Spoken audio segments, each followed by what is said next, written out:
How's it going, everybody? Welcome into the Swamp here at the Dog Pound. Ben Heisler, along with some very special guests, joining us here today. Joined by the SwampDogs outfielder, Brendan Rowland, as well as the Fayetteville SwampDogs third baseman, Tanner Biagini. And guys, appreciate you coming on the program today. How you guys doing?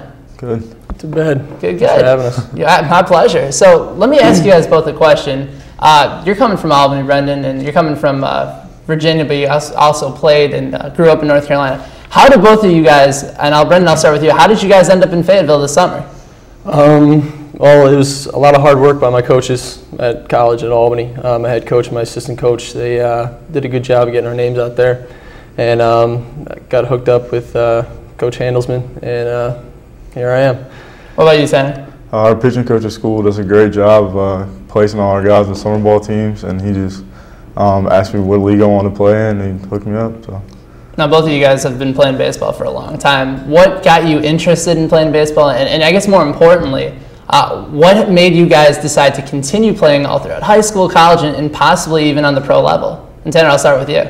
Well, my dad was a professional baseball coach for a long time and a player as well. So I grew up around the game and just fell in love with it at a very young age.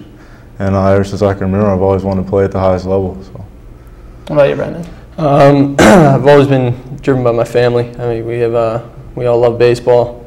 Grew up Yankees fans, and I'm sorry to hear that. I'm just kidding. My father, he was a very big influence on me, and just helped me work hard, helped me through a lot of things. So. And both of you guys have had fathers that, obviously, Tanner, you said your father was a professional baseball coach, and Brendan, you said your father was really involved in baseball as well. Do you guys remember those first times of playing catch with your dad and just throwing it around? What was that experience like, and do you almost use it as part of your influence for baseball now? Absolutely. That's where I got my basis. Those long days in the summer playing catch with my dad. And I had an older brother. He played catch with him too. Just always had somebody there to really work on my baseball. What were some of the coolest experiences of having a dad that was a professional coach? Just getting to meet different players, and then getting to meet guys when they're young, and then seeing them progress into the majors, and also just getting to grow up in the dugouts. It's a great time. You learn a lot about the game. What was the most memorable part of just being in the dugout? Do you have a favorite story or a favorite time where you got to meet one of your childhood idols as growing up? Like, what was that experience like? Probably the greatest one I remember is getting to meet Cal Ripken and to be in the locker room and stuff and just sit there and talk to him at like 4 years old. So it was a great feeling. All right. So we found out that your favorite team is the Yankees. What team did you grow up watching? I grew up watching whatever team my dad was with at the time, but I've been more of a Cardinals fan most of my life just because I loved Ozzie Smith. Sure. And then what about when you guys were growing up? Obviously, a lot of players, when they're younger, they like to imitate their favorite player's batting stance. I was saying to Matt Skirving last week, I'm a Cub fan, so I grew up idolizing Sammy Sosa. Now, I struck out a lot. I wasn't a good hitter at all. But who are some of the guys that you grew up watching and you thought to yourself when you saw them on TV, I'm going to try that stance out in Little League, see if it works? When I was younger, I was always whoever's on the Yankees at that time.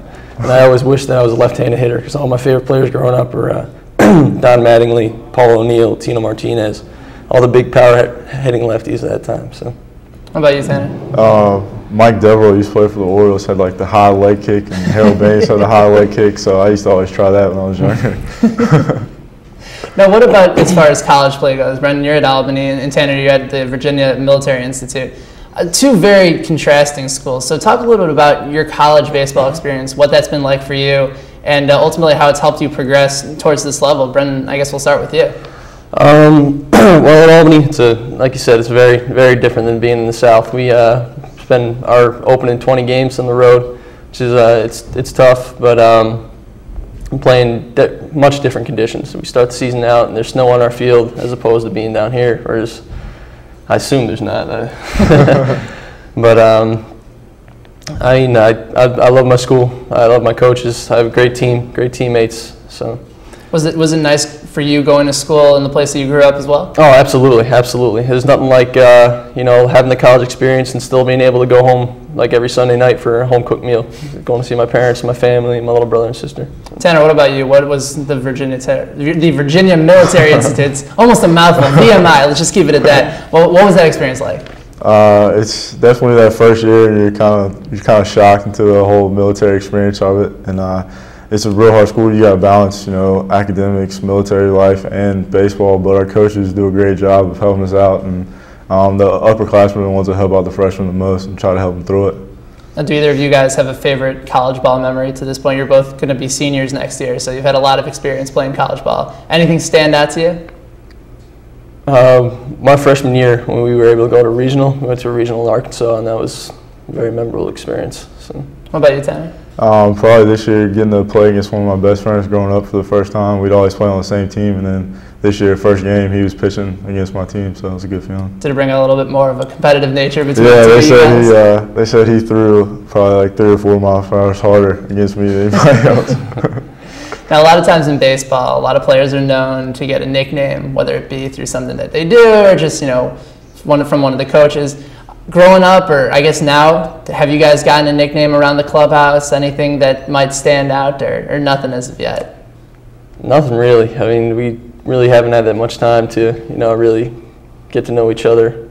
And, I mean, nothing other than just shortening names and stuff like that. So. It's usually the easiest way to go, just shorten them up, make it easier for everybody. Yeah. All right, and then final question for you guys here in this segment on Inside the Dog Pound.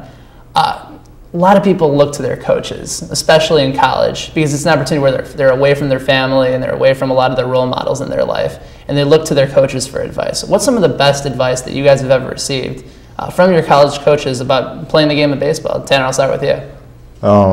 Just to play hard every pitch, because you never know when that last pitch is going to be. What about you, Brendan?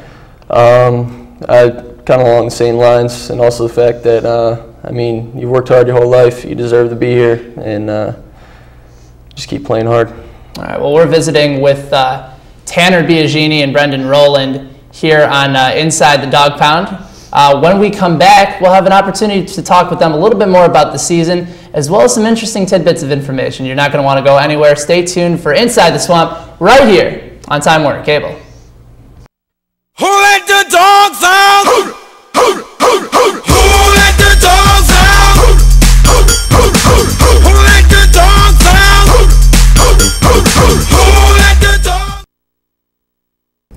All right, folks, welcome back to Inside the Dog Pound here at the Swamp. Ben Heisler along with Brendan Rowland and Tanner Biagini. And guys, let's go back to what we were talking about before, which is the great game of baseball. But let's now focus a little bit on the season. And Brendan, let's start with you on this one. Since moving to the leadoff spot, dude, you've been on a tear.